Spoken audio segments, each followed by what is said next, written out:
दाल कुछ दी जाए। बालक रामानंद, उनका नाम है रामानंद जी। पिता का नाम था 19 द्विज 19। माता का नाम था सुशीला। बेनी माधव भगवान मंदिर के पुजारी थे। प्रयागराज में बेनी माधव मंदिर है। माता सुशीला के कोई संतान नहीं। आए दिन वो पूजा अर्चना के बाद बेनी माधव भगवान के मंदिर में खड़ी होकर के माता सुशीला आंचर को फैला करके बेनी माधव भगवान से याचना करती कि मुझे एक पुत्र रत्न की प्राप्ति हो, एक पुत्र मुझे दे दीजिए, मेरे कोई संतान नहीं। बहुत दिनों से ये कर रही थी।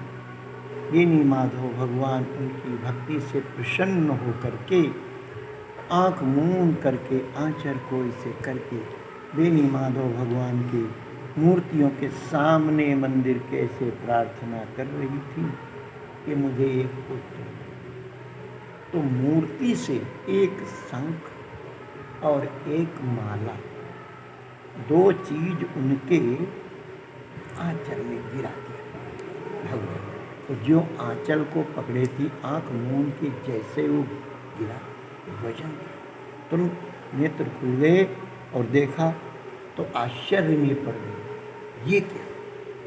तो बेनी माधव भगवान ने मंदिर में आकाशवाणी के माध्यम से कहा, देवी तुम्हारी मनोकामना इच्छाएं पूर्ण हो गई है। ये माला और ये शंख, जब तुम्हारे बालक का जन्म हो तो नाम रखना रामानंद, और इस बालक को ये माला और शंख दे देना।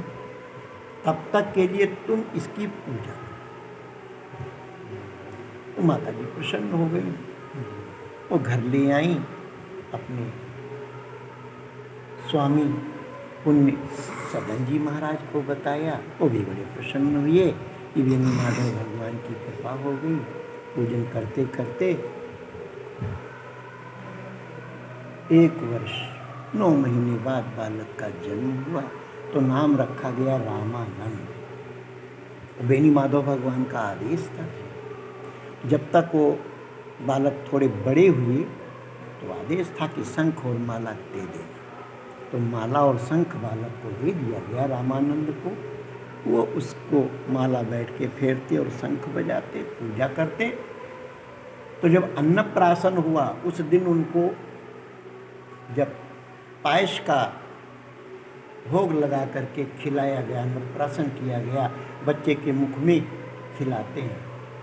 गाय के दूध में शुद्ध चावल डाल करके तस्मई कहते हैं, पायस कहते हैं।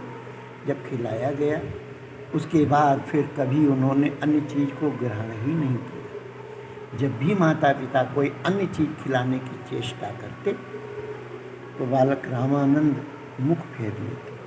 कभी उन्होंने और कोई चीज़ ग्रहण नहीं किया, जीवन भर वही खीर। यज्ञोपवीत संस्कार होने को आया, यज्ञोपवीत संस्कार हुआ। आचार्य कहते हैं, परंपराएं हैं कि बनारस को पढ़ने जाना है। ब्राह्मण बटुक से खड़ाऊं, पलासदंड, मूंजी मेखला, कोपीन, कमंडलू, थोड़े से खुरमा बना के दे दिए जाते हैं कि रास्ते में जा रहे हो, कहीं भूख लगे पाने। ये परंपरा है। पंडित यज्ञोपवीत कराते हैं। पंडितों ने कहा कि रामानंद, अब तुम बनारस को, काशी को पढ़ने के लिए 5-7 पग चलो बनारस की तरफ। अब प्रयागराज से बनारस की तरफ 5-7 पग चलने को आचार्य ने आदेश दिया। रामानंद जी चले। 5-7 पग चलने के बाद ब्राह्मणों ने कहा, आचार्यों ने, रामानंद अब वापस आ जाओ, मामा वापस करने जाता है। कि चलो वापस चलो, अब घर ही पढ़ना लिखना, बड़े हो जाना तब बनारस जाना। पर जगत गुरु स्वामी रामानंदाचार्य जी ने ऐसा नहीं किया। उनको आचार्यों ने कहा 5-7 कदम हो गए, रामानंद जी अब वापस आ जाओ। मामा वापस लेने गए, बोले नहीं, मैं झूठ नहीं हूँ, असत्य नहीं। जब मैंने कहा कि बनारस पढ़ने जाऊंगा तो बनारस पढ़ने जाऊंगा, असत्य नहीं, झूठ नहीं बोल सकते, सत्य। सबने कहा रे ऐसा मत, तो ये रीति है, ऐसी परंपरा है, ऐसे हमेशा होता चला आया है।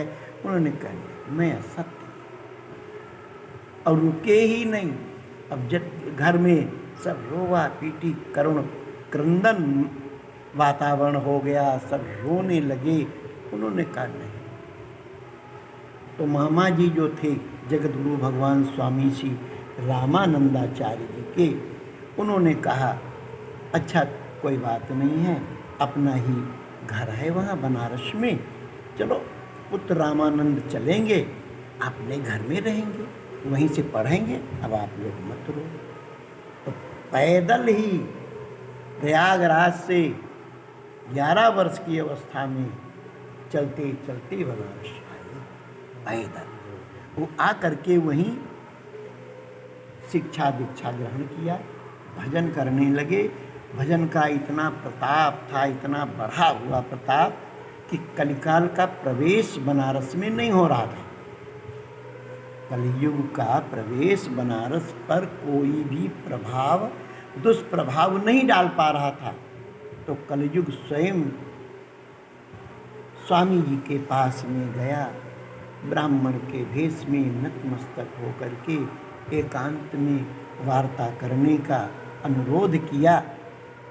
स्वामी जी ने अवसर दिया, गया, दंडवत प्रणाम किया और बोला महाराज मैं कलयुग हूँ, इस युग का राजा, आपके रहते मेरे राज्य सफल नहीं हो रहा है, मैं राज्य नहीं कर पा रहा हूँ, तो कृपा करके मुझे राज्य करने का अवसर प्रदान करें और मुझे भी अपना शिष्य बना लीजिए। तो स्वामी जी का कलयुग मंत्र दीक्षा लेकर के शिष्य बना। स्वामी जी ने कहा भाई ध्यान रखना।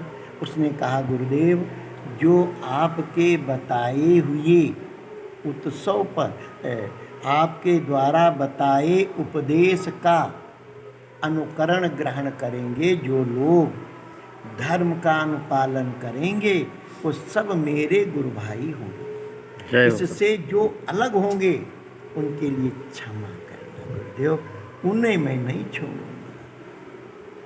इसीलिए रामानंद संप्रदाय सबसे आगे है इस समय, क्योंकि कलयुग ही इस संप्रदाय में दीक्षा ग्रहण किया है और शुद्धता भी है और सेवा भी है, दास परंपरा भी। तो ऐसी आपकी ये परम पुनीत रामानंद संप्रदाय जो विष्णु इयम वैष्णवः, विष्णु माने राम कृष्ण नारायण, इनके जो भी भक्त हैं समस्त वैष्णव हैं। पहचान कंठी चंदन राम कृष्ण मंत्रश्च 10 लक्षण वैष्णव। ये वैष्णव की पहचान सेवा और भजन है। जय श्री कृष्ण। समझे?